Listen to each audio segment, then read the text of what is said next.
한 할머니를 꼭 껴안은 프랑스 여자가 있습니다. 할머니는 눈물을 닦아주며 따스히 바라만 보고 있습니다. 이들에게는 무슨 일이 있었을까요? 함께 알아보겠습니다. 안녕하세요. 세계인들의 한국에 대한 감동적이고 재미있는 사연을 소개해드리는 감동문클입니다. 오늘은 한국을 방문한 프랑스 모델의 이야기입니다. 지금 시작합니다. 해외 커뮤니티 레딧에 올라온 사연을 바탕으로 제작된 영상입니다. 저는 프랑스 프로방스 지역 작은 마을에 살고 있는 클로레라고 합니다. 저는 어린 시절 어려운 가정 환경에서 자랐어요. 아버지는 일을 끝내면 항상 술집으로 가셔서 자정을 넘어 집으로 들어오셨고 여심류 그렇게 부부싸움을 하시는 날이 끊이지 않았고 결국 엄마와 아버지는 이혼하셨습니다. 그 길로 아버지는 집을 나가셔서 연락이 끊겼고 엄마는 일하시는 곳에서 새로운 분과 만나서 새 출발을 하셨습니다. 다행히 새아버지는 자상하고 폭력적이시지도 않으셨어요. 제게는 3살 차이 나는 언니가 있는데 힘든 어린 시절 유일한 버팀목이었어요. 엄마가 집에 없는 동안 아침과 저녁을 준비해주고 일하러 나가시는 엄마 대신 저를 잘 챙겨줬어요. 어려운 환경 속에서 자매간의 유대감은 더욱 강해졌고 언니는 저에게 유일한 기댈곳이었어요. 시간이 흘러 저희 자매는 고등학교에 진학하게 되었어요. 그 무렵 엄마에게 아이가 생겼어요. 저와 언니는 서둘러 독립을 해야겠다고 생각했어요. 아이가 태어나면 가뜩이나 빠듯한 살림에 들어갈 돈이 한두 푼이 아닐 테니까요. 언니는 어릴 때부터 공부를 잘해서 스스로 힘으로 대학도 가고 더 공부해서 교사가 되고 싶다고 했어요. 하지만 저는 딱히 공부를 잘하지 못해서 고등학교를 졸업한 후 전문학교에 가야 할지 아니면 바로 취업을 해야 할지 머릿속이 복잡해졌어요. 아직 꿈을 정하지는 못했지만 저희 자매는 어떤 어려움이 있더라도 서로에게 힘을 실어주며 이겨내기로 다짐했어요. 그렇게 시간이 흘러 우리는 고등학교를 졸업하고 대학에 진학할 준비를 하고 있었어요. 이 모든 것은 우리 자매의 사랑과 지지가 있었기에 가능한 일이었죠. 엄마에게 아이가 생기고 나서 그렇게 행복한 모습은 처음이었어요. 언니와 저는 엄마와 새아버지가 행복하기를 진심으로 바랬어요. 더 이상 우리 때문에 경제적으로 힘들게 하고 싶지 않았어요. 그래서 언니와 저는 집에서 나와 따로 독립하기로 했어요. 처음에 엄마는 반대하셨지만 엄마가 아이를 돌봐야 해서 더 이상 일을 다닐 수 없게 되자 집안 경제적 사정이 더 나빠져서 결국 우리의 독립을 허락해 주셨어요. 미안하다는 말씀과 함께요. 그렇게 언니와 저는 부모님의 동의서를 받아서 학교에 제출하고 고등학교에 다니면서도 주중에는 몇 시간씩 방학 기간에는 한꺼번에 몰아서 아르바이트를 했어요. 그렇게 모은 돈으로 우리는 작은 방을 구할 수 있었어요. 언니가 먼저 고등학교를 졸업을 하게 되었고 언니는 대학에 가기로 결정했어요. 프랑스는 모든 대학이 국공립이기에 1년 등록금은 약 180유로 한국 돈으로 26만원 정도 하는데 다른 사람들이 생각하기에는 거의 공짜라고 말하겠지만 우리 자매는 부모님 도움 없이 생활비며 학비, 주거비 등 모든 것을 우리 힘으로 해야 했기에 그 돈도 크게 느껴졌어요. 다행히 현재 프랑스는 약 50%의 학생들이 장학금을 받는데 그 기준은 부모님의 수입에 따라 다른데 저희 집은 엄마가 아기 때문에 일을 못하시고 새아버지도 벌이가 좋은 편이 아니라서 최고 수준의 장학금을 받을 수가 있었어요. 게다가 언니는 성적도 우수해서 매달 100유로씩 더 받았어요. 언니는 받은 장학금을 모두 부모님께 드리고 아르바이트를 하고 파리 시내에 있는 학생식당에서 장학생에게 제공되는 식사로 아이의 나이를 챙기며 열심히 공부하면서 틈틈이 아르바이트하러 다녔어요. 언니는 그렇게 공부를 해서 결국 언니가 원하는 교사가 되었어요. 어렸을 때 꿈을 이룬 거죠. 좋은 성적으로 취업이 되고 점점 바빠지면서 저와의 시간도 줄어들었어요. 그때부터 저는 방황하기 시작했어요. 딱히 잘하는 것도 없고 그렇다고 하고 싶은 것도 없었으니까요. 그러던 중 제 인생이 바뀌게 된 그날이 왔어요. 그날 언니는 제게 소개해줄 사람이 있다고 했어요. 요새 들어 귀가도 조금 늦어지고 전화통화도 누군가와 오래하고 해서 저는 언니에게 남자친구가 생겼다는 것을 짐작할 수 있었어요. 제 예상대로 나가보니 언니 옆엔 멋진 남자가 앉아 있었어요. 우리는 같이 식사했고 남자친구 옆에 있는 언니는 너무 행복해 보였어요. 그런 언니를 보는 제 마음도 너무 기뻤어요. 이런저런 얘기를 하다가 제 진로에 대해 언니가 걱정이라면서 먼저 말을 꺼냈어요. 그러자 언니 남자친구가 저에게 모델을 해보는 게 NYC 어떻겠냐고 제안을 했어요. 그러면서 언니 남자친구의 동생이 모델 에이전시에서 일하고 있다며 소개를 해준다고 했어요. 그 말을 듣고 언니도 저에게 제가 키도 크고 얼굴도 예쁘고 하니 한번 도전해보라고 말했어요. 저는 확신이 들지 않았고 그냥 하는 말이겠지 생각했어요. 하지만 언니 남자친구는 제 가능성을 믿으라고 하면서 충분히 합격할 것이라고 모델 오디션에 참여해보라고 했어요. 확신에 찬 모습으로 말을 하자 저도 갑자기 흥미가 생기기 시작했어요. 어쩌면 제가 잘해낼 수 있을지도 모른다는 생각이 들었어요. 그래서 집으로 돌아와 인터넷을 통해 모델 오디션에 대한 정보를 찾기 시작했어요. 오디션을 앞두고 저는 포즈 연습과 런웨이 퍼포먼스를 위해 노력했어요. 저는 제가 자신 있는 포즈와 매력을 찾아보려고 계속 노력했고 언니도 저를 모니터링해주면서 적극 지지해 주었어요. 그렇게 모델이 되기 위해 몇 달을 준비했어요. 오디션 날 저는 너무 긴장되고 기대됐어요. 모델 에이전시의 심사위원들 앞에서 그동안 준비한 것을 다 보여주며 자신감 있게 오디션을 마치고 나왔어요. 며칠 후 저는 믿지 못할 소식을 들었어요. 바로 제가 합격했다는 전화였어요. 저는 모델 에이전시의 새로운 얼굴로 선발되었고 앞으로 좋은 일만 가득할 거라고 언니와 함께 기뻐했어요. 하지만 그 행복은 오래가지 못했어요. 에이전시에서 집으로 돌아오는 어느 날 밤 저는 언니 남자친구로부터 전화를 받았어요. 언니가 집으로 돌아가던 중에 교통사고를 당했다는 것이었어요. 바로 병원으로 이송하고 저에게 연락했지만 제가 전화를 받지 못해서 언니 남자친구에게 전화가 왔다며 지금 바로 병원으로 오라고 했어요. 저는 울면서 곧바로 병원으로 갔어요. 수술실 앞에는 엄마와 새아버지 그리고 언니 남자친구까지 모두 모여 있었어요. 수술 시간은 계속 길어지고 저는 너무 불안했어요. 하지만 슬픈 예감은 틀리지 않았어요. 언니는 그렇게 우리 곁을 떠났어요. 그 순간 저는 땅이 발밑에서 떨어지는 듯한 충격을 받았어요. 제 유일한 버팀목이었던 언니가 이제 세상에 없다니 정말 믿기지가 않았어요. 그렇게 언니를 잃은 후 저는 모든 삶을 내려놨어요. 모델이라는 일도 저에겐 아무런 의미가 없었어요.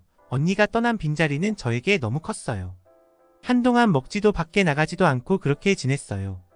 그렇게 몇 주가 흐르고 언니 남자친구가 찾아왔어요. 언니 남자친구는 제게 본인도 아픔이 너무 커서 더 이상 여기에 있기가 힘들다며 잠시 유학을 떠난다고 했어요. 그러면서 저도 이제 기운내고 언니가 슬퍼하지 않게 언니 목까지 씩씩하게 살라고 저를 위로해줬어요. 그러면서 본인은 아시아의 한국이라는 나라로 간다고 했어요. 혹시 오게 되면 연락을 하라고 했어요. 그렇게 언니 남자친구가 떠나고 몇 달 동안 저는 외출도 하지 않은 채 집에서만 있었어요. 그러던 중 페이스북으로 언니 남자친구에게서 잘 지내느냐며 안부 메시지가 왔어요. 이제 그만 언니를 보내주라며 긴 메시지를 적어놨더라고요.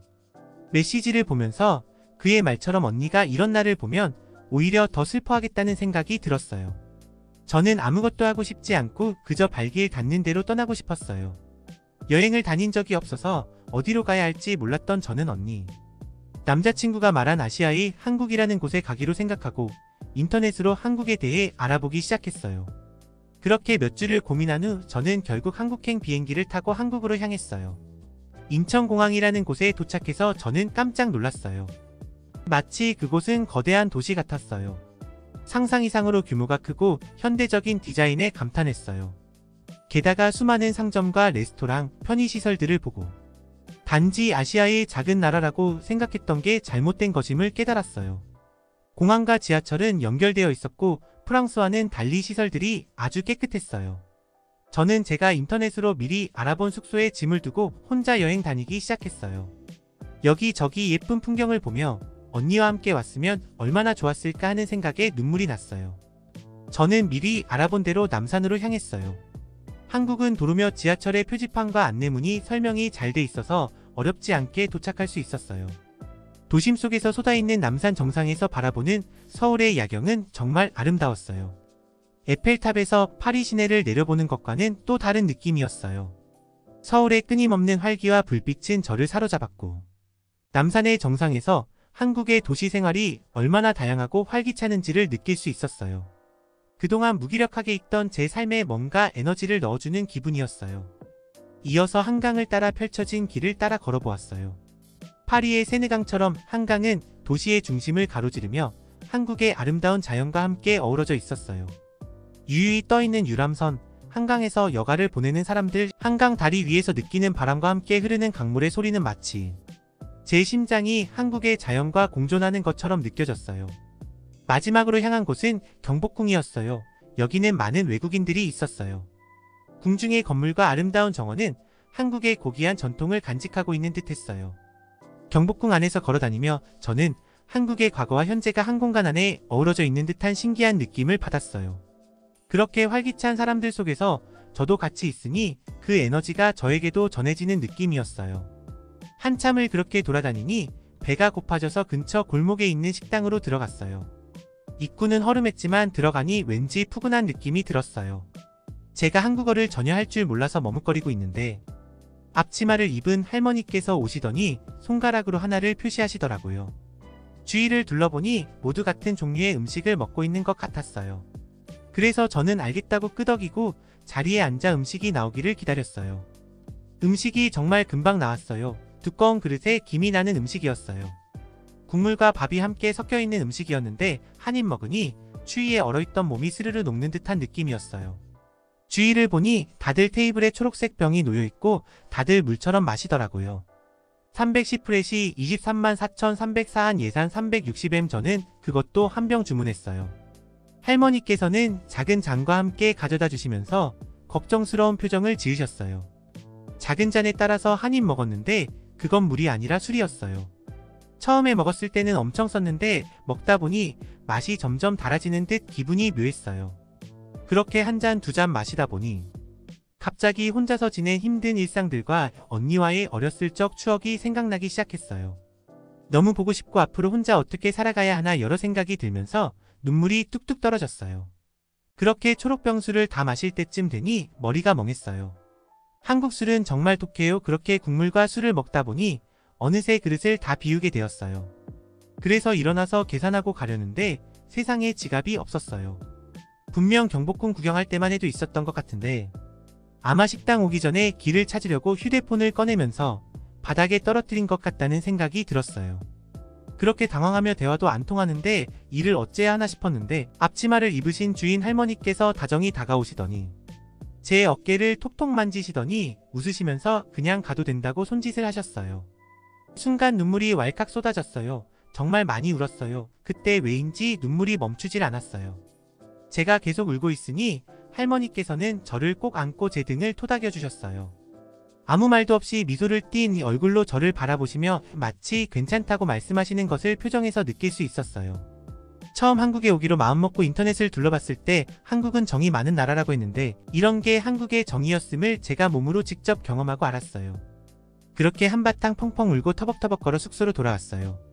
로비 직원분에게 제 사정을 말하니 그분은 다른 직원분에게 가서 전달하더니 저에게 여자 직원분이 다가오시더니 제 지갑을 주셨어요.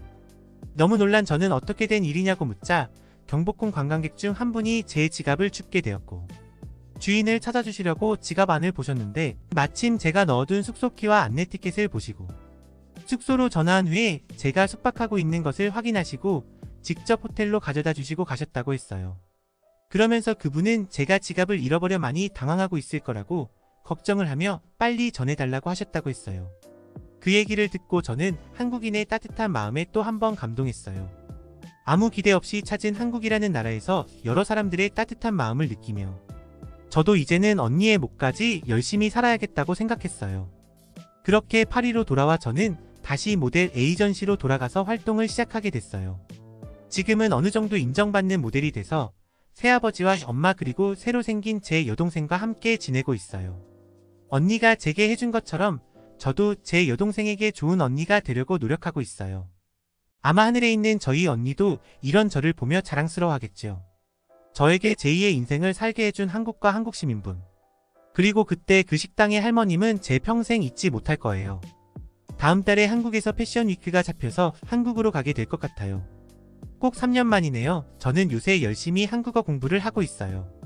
한국에 가면 그때처럼 남산, 한강 그리고 그때 그 식당에 다시 가서 식당 주인 할머님에게 너무 감사했다고 말씀드리고 싶어요. 삶의 끝에서 우연한 기회에 한국을 방문한 프랑스 유명 모델의 사연이었습니다. 친밀한 인간관계의 중요성이 강조되는 한국 사회에서 외국인들은 자연스럽게 소속감을 느낄 수 있습니다. 한국인들은 외국인들을 자신의 친구나 가족으로 받아들이는 데에 열린 마음을 가지고 있으며 이는 외국인들이 한국에서 더 나은 경험을 쌓을 수 있도록 도와줍니다. 이러한 이유들로 많은 외국인이 한국에서의 경험 동안 따뜻하고 환영받는 분위기를 느끼게 됩니다. 여러분들의 구독과 좋아요, 알림 설정은 영상 제작에 큰 힘이 됩니다. 듣기 주셔서 감사합니다. 오늘의 영상은 이게 전부입니다. 모두가 건강하길 바랍니다.